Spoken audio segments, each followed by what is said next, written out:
എല്ലാവർക്കും സ്വാഗതം. ഈ റിവ്യൂ ഇഷ്ടപ്പെടുവാണെങ്കിൽ ഒന്ന് ലൈക്ക് ചെയ്തും സബ്സ്ക്രൈബ് ചെയ്തും സപ്പോർട്ട് ചെയ്യണേ.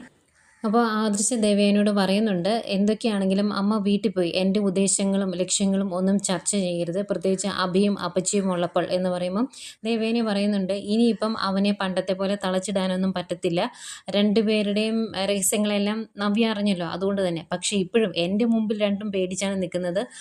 പിന്നെ ഞാൻ അവരെ കൂടുതൽ നിയന്ത്രിക്കാനും പോകുന്നില്ല ഇനി അങ്ങോട്ട്, അതിൻ്റെ ആവശ്യവും ഇല്ല എന്നൊക്കെ ഇങ്ങനെ പറയുമ്പം അത് വേണ്ട അമ്മ, ഇങ്ങനെയുള്ള കാര്യങ്ങളൊന്ന് ശ്രദ്ധിച്ചാൽ മതി എന്ന് പറയുന്നു.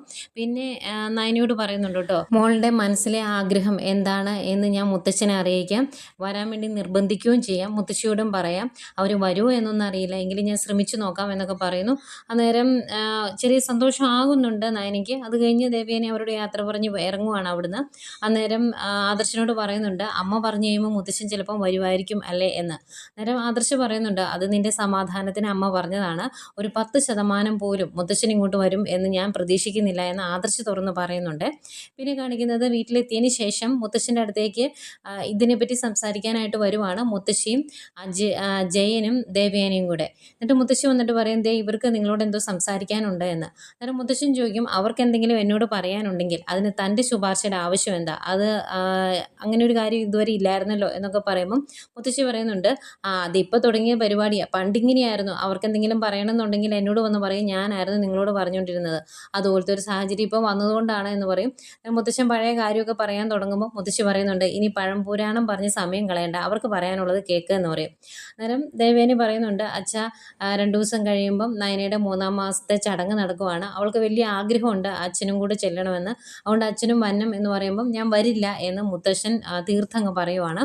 അന്നേരം ജയം പറയും, അച്ഛന് ദേഷ്യം മൊത്തം ആദർശനോടല്ലേ, അത് നയനമോളോട് കാണിക്കേണ്ട, അവൾക്ക് ഭയങ്കര പ്രതീക്ഷയാണ് അച്ഛൻ ചെല്ലുമെന്ന്, അതുകൊണ്ട് അച്ഛൻ വന്നം എന്ന് പറയുമ്പോഴേക്കും മുത്തശ്ശൻ അങ്ങ് ചാടി എഴുന്നേക്കും. എന്നിട്ട് പറയുവാണ്, രാമായണത്തിലെ കഥകളൊക്കെ എൻ്റെ മുഖത്ത് നോക്കി പറഞ്ഞിട്ട് ആദർശൻ്റെ കൂടെ ഇറങ്ങിപ്പോയതല്ലേ അവളുടെ ചടങ്ങിന് ഞാൻ വരികയില്ല, അതിന് നിങ്ങളാരും ശ്രമിക്കേണ്ട, നിർബന്ധിക്കേണ്ട എന്ന് പറയുമ്പോഴത്തേക്കും ദേവേനി, പിന്നെ ഞാൻ എന്താ അവിടെ ചെന്ന് പറയേണ്ടത് എന്ന് ചോദിക്കും. അന്നേരം ഞാൻ വരുന്നില്ല എന്ന് പറഞ്ഞു എന്ന് തന്നെ അങ്ങ് പറഞ്ഞാൽ മതി എന്ന് പറയും. അന്നേരം ദേവേനി പറയുന്നുണ്ട്, ഗോവിന്ദനും കനകയും ഒക്കെ നേരത്തെ വരുമെന്ന്. അന്നേരം മുത്തശ്ശൻ പറയും, ആയിക്കോട്ടെ, അവളുടെ അച്ഛനും അമ്മയുമാണ്, അവർ നേരത്തെ വന്നോട്ടെ, അതുപോലെ നീയും നേരത്തെ പൊക്കോ, ഇവിടുന്ന് ആരും പോകണ്ട എന്ന് ഞാൻ പറഞ്ഞില്ലല്ലോ, ഞാൻ വരുന്നില്ല എന്ന് മാത്രമേ പറഞ്ഞുള്ളൂ എന്ന് പറയുമ്പോഴേക്കും ദേവേനി, അവളുടെ മുത്തശ്ശനല്ലേ അച്ഛനപ്പോൾ വരേണ്ടതല്ലേ എന്ന് ചോദിക്കുമ്പോഴേക്കും മുത്തശ്ശൻ ദേഷ്യപ്പെട്ട്, അതെന്താ ദേവേനി, ഒരു കാര്യം 10 പ്രാവശ്യം പറയണോ നിനക്ക് മനസ്സിലാകണമെങ്കിൽ, ഇനി ഞാൻ എൻ്റെ സ്വരം മാറ്റണോ എന്നൊക്കെ ചോദിച്ച് ദേഷ്യപ്പെടുമ്പോഴേക്കും ജയം പറയും, വേണ്ട, അച്ഛന് താല്പര്യമില്ല, വരണ്ട എന്ന് പറയും. എന്നിട്ട് ദേവേനി നീ വാ എന്ന് പറഞ്ഞ് അങ്ങ് വിളിച്ചുകൊണ്ട് പോവുകയാണ് ദേവേനിയെ. അന്നേരം മുത്തശ്ശി ഇതൊക്കെ കണ്ടിട്ട് ഇങ്ങനെ ചിരിയും വന്നുണ്ട്, എന്നാൽ ഇങ്ങനെ മിണ്ടാതെ ഇങ്ങനെ തല താഴ്ത്തി നിൽക്കുവാണ്. അവരങ്ങ് പോയി കഴിയുമ്പോൾ മുത്തശ്ശി പറയുകയാണ്, ഒരു 100 സിനിമ എടുക്കാനുള്ള പൈസ കയ്യിലുണ്ടല്ലോ, ഒരു സിനിമ അങ്ങ് എടുക്കാൻ മേലായിരുന്നു എന്ന്. അന്നേരം മുത്തശ്ശൻ ചോദിക്കുക, അതെന്താ താൻ അങ്ങനെ പറഞ്ഞത് എന്ന്. അന്നേരം മുത്തശ്ശി പറയുകയാണ്, നല്ല അഭിനയമാണ്, അതുകൊണ്ടാണ് പറഞ്ഞത്, ഒരു സിനിമ എടുത്താൽ വിജയിക്കുമെന്ന്. അന്നേരം മുത്തശ്ശൻ പറയുന്നുണ്ട്, തനിക്കറിയാവോ ഞാൻ മനസ്സുകൊണ്ട് എന്തോരം വേദനിക്കുന്നുണ്ടെന്ന്, നയനമോളെ വിഷമിപ്പിക്കേണ്ടി വരുന്നതിലും എനിക്ക് സങ്കടമുണ്ട്, അവളുടെ ചടങ്ങ് കാണാൻ പറ്റാത്തതിൽ ഏറ്റവും കൂടുതൽ സങ്കടപ്പെടുന്നത് ഞാനാണ് എന്നൊക്കെ പറഞ്ഞ് മുത്തശ്ശൻ ഈ കാര്യങ്ങൾ പറയുമ്പോൾ കണ്ണൊക്കെ നിറഞ്ഞു വരുക. അത് കാണുമ്പോൾ മുത്തശ്ശിക്കും ആകെ വിഷമം, ഇതെന്താ കണ്ണൊക്കെ നിറഞ്ഞിരിക്കുന്നതെന്ന് ചോദിക്കുമ്പം, പിന്നെ അല്ലാണ്ട് ഞാൻ ഒരുപാട് സ്നേഹിക്കുന്ന എൻ്റെ കൊച്ചുമക്കളാണ് ആദർശം നയനയും, ഇതുപോലൊരു സന്ദർഭത്തിൽ അവിടെ എനിക്ക് പങ്കെടുക്കാൻ പറ്റാതെ വരുമ്പോൾ സങ്കടം വരില്ലേ, പിന്നെ എല്ലാ പ്രതിസന്ധികളെയും മറികടന്ന് അവർ വിജയിച്ച് ഈ വീട്ടിലോട്ട് തിരിച്ചു വരും, ആ ഒരു പ്രതീക്ഷയിലാണ് ഞാൻ പിടിച്ചു നിൽക്കുന്നത് എന്നൊക്കെ പറഞ്ഞ് മുത്തശ്ശനാകെ വിഷമമാണ്. അതിനുശേഷം നന്ദുവിനെ കാണിക്കുന്നുണ്ട്. നന്ദു ഈ ചടങ്ങിന് നയനയ്ക്ക് കൊടുക്കാൻ വേണ്ടി ഗിഫ്റ്റ് മേടിച്ചിട്ട് വന്നു, 2 പവൻ്റെ വളയാണ് മേടിച്ചിട്ട് വന്നത്, നല്ല പണിക്കൂലിയൊക്കെ ആയി എന്ന് പറയുന്നുണ്ട്. മൂർത്തി ജ്വല്ലറി തന്നെയാണ് പോയത്, പിന്നെ ആരോടും ഇങ്ങനൊരു ആവശ്യത്തിന് അവിടെ പോകുന്നുണ്ട് എന്ന് പറഞ്ഞില്ല, കാരണം അവിടുന്ന് അതിൻ്റെ പേരിലുള്ള സൗജന്യമൊന്നും വേണ്ട, അതുകൊണ്ട് പറഞ്ഞിട്ടില്ല എന്ന് പറയും. അന്നേരം അത് നന്നായി എന്ന് പറയുന്നുണ്ട് കനകയും ഗോവിന്ദനും. അത് കഴിഞ്ഞ് വളയൊക്കെ എടുത്ത് നോക്കുന്നു, എന്നിട്ട് ബില്ല് നോക്കി കഴിയുമ്പോഴേക്കും കനക, ഈശ്വര ഇതെന്ത് രൂപയായി നോക്കിയേ, പണിക്കൂലിയൊക്കെ നന്നായിട്ടായല്ലേ, നല്ല ഫാഷനാണ്, അതുകൊണ്ടായിരിക്കും ഇത്രയും പണിക്കൂലി ആയത്, ഇതിപ്പം നിൻ്റെ ശമ്പളം ഇത്രയും നാളും കിട്ടിയത് മൊത്തം തീർന്നല്ലോ മോളെ എന്ന് പറയുമ്പം നന്ദു പറയുന്നുണ്ട്, അതൊന്നും സാരമില്ല, നാളെ ചടങ്ങിന് എല്ലാവരും സ്വർണ്ണമൊക്കെ ആയിട്ടായിരിക്കും വരുന്നത്, അപ്പം നമ്മൾ ഇത്രയെങ്കിലും കൊടുത്തില്ലേ ശരിയാകിയല്ല എന്ന് പറയും. അന്നേരം ഗോവിന്ദൻ പറയുന്നുണ്ട്, അതേതായാലും നന്നായി, ഇനിയിപ്പോൾ അതുകൊണ്ട് അലമാരിലോട്ട് വെക്കുക എന്ന് പറയും. കനകി അങ്ങ് എഴുന്നേറ്റ് പോയി കഴിയുമ്പോൾ നന്ദു എഴുന്നേറ്റ് പോകാൻ തുടങ്ങുവാണേ.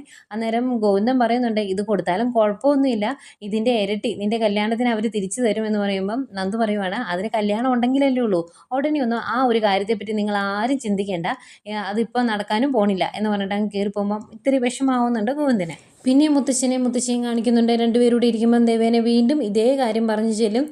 മോളുടെ ചടങ്ങിന് അച്ഛന് വന്നൂടെ എന്നൊക്കെ ചോദിച്ച് ചെല്ലുമ്പം ഒരു കാര്യം എത്ര പ്രാവശ്യം പറയണം ദേവേനെ, നിനക്ക് മനസ്സിലാകിയല്ലേ എന്ന് ചോദിക്കുവാണ് മുത്തശ്ശൻ. അതുപോലെ മുത്തശ്ശൻ ചോദിക്കുന്നുണ്ട്, നീ എന്തിനെ പിന്നെയും ഇതിങ്ങനെ പറയുന്നത്, അതിൻ്റെ ആവശ്യമില്ല, വരാൻ താല്പര്യമില്ലെങ്കിൽ നിർബന്ധിക്കേണ്ട എന്ന് പറയുന്നു. അവരങ്ങനെ സംസാരിച്ചുകൊണ്ട് നിൽക്കുന്നേക്കുമാണ് അതിലൂടെ നവ്യ പോകുന്നത്. അന്നേരം നവ്യ നീ ഇങ്ങ് വന്നേ എന്നിങ്ങനെ പറയും ദേവേനെ.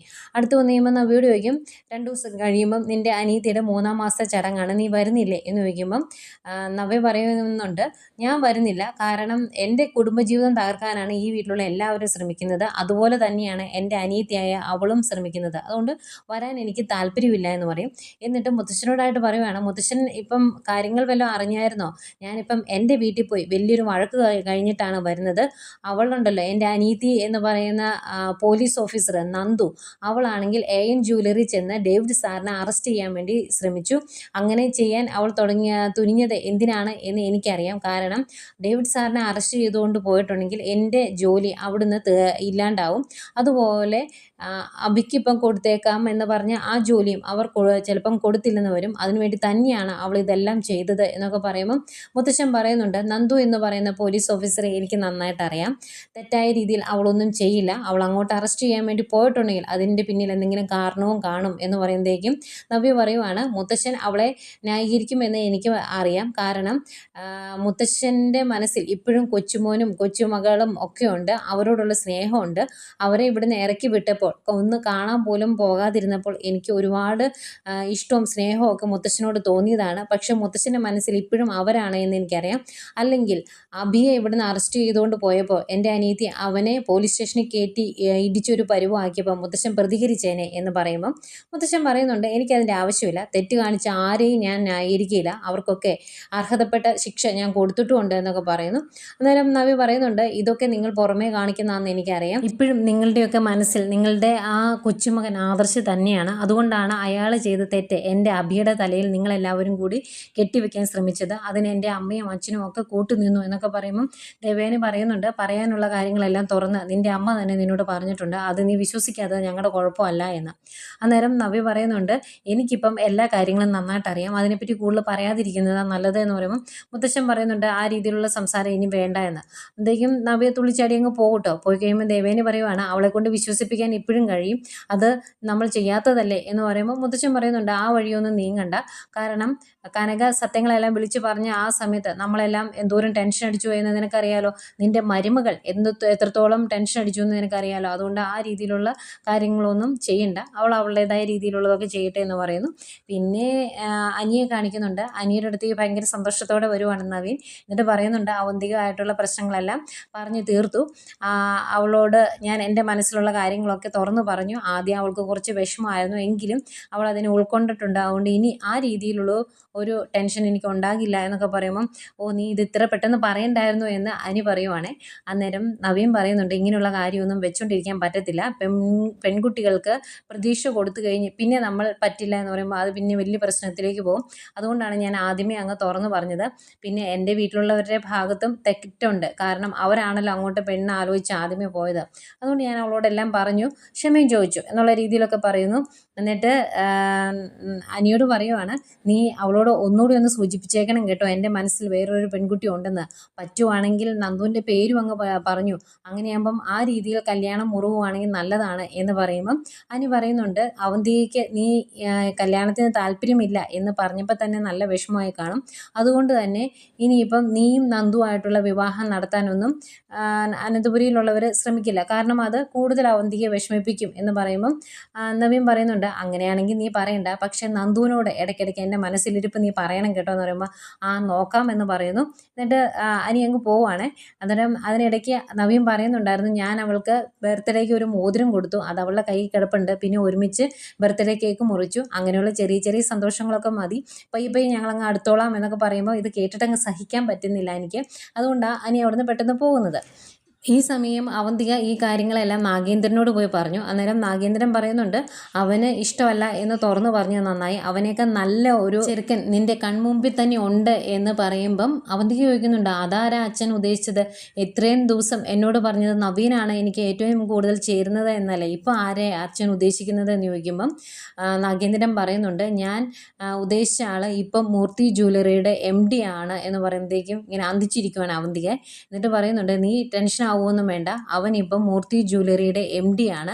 അവനെ എങ്ങനെയെങ്കിലും നിന്റെ വരുതിക്ക് കൊണ്ടുവരുവാണെങ്കിൽ, അവനെ വിവാഹം കഴിക്കുവാണെങ്കിൽ നമ്മളുടെ ലക്ഷ്യം പെട്ടെന്ന് പൂർത്തിയാകും. അങ്ങനെ ഒരു കാര്യം സംഭവിച്ചിട്ടുണ്ടെങ്കിൽ എയിൻ ജ്വല്ലറിയും മൂർത്തി ജ്വല്ലറിയും ഒന്നാകും. പിന്നെ കാര്യങ്ങളൊക്കെ നമ്മുടെ കയ്യിൽ നിൽക്കും.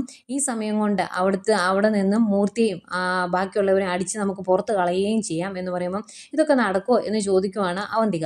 അന്നേരം പറയുന്നുണ്ട്, ഇത് പെട്ടെന്ന് അങ്ങ് നടത്തണമെന്നല്ല പറഞ്ഞത്, ഇത് അതുപോലെ അവിടെ പോയി പറയണമെന്നുമല്ല പറഞ്ഞത്. പയ്യെ പയ്യെ എങ്ങനെയെങ്കിലും അനിയുടെ മനസ്സിൽ കയറിക്കൂടാൻ നീ ശ്രമിക്കണം. അനിയെ നിൻ്റെ വശത്താക്കി കഴിഞ്ഞാൽ, അവനെ പയ്യെ പ്രേമിച്ച് നിൻ്റെ സൈഡിലാക്കി കഴിഞ്ഞാൽ നമ്മൾ രക്ഷപ്പെട്ടു എന്നൊക്കെ പറയുമ്പോൾ ഭയങ്കര പ്രതീക്ഷയോടെ അതിനെപ്പറ്റി ചിന്തിച്ച് നിൽക്കുന്ന അവന്തികയെ കാണിച്ചുകൊണ്ട് ഇന്നത്തെ എപ്പിസോഡ് അവസാനിക്കുന്നു.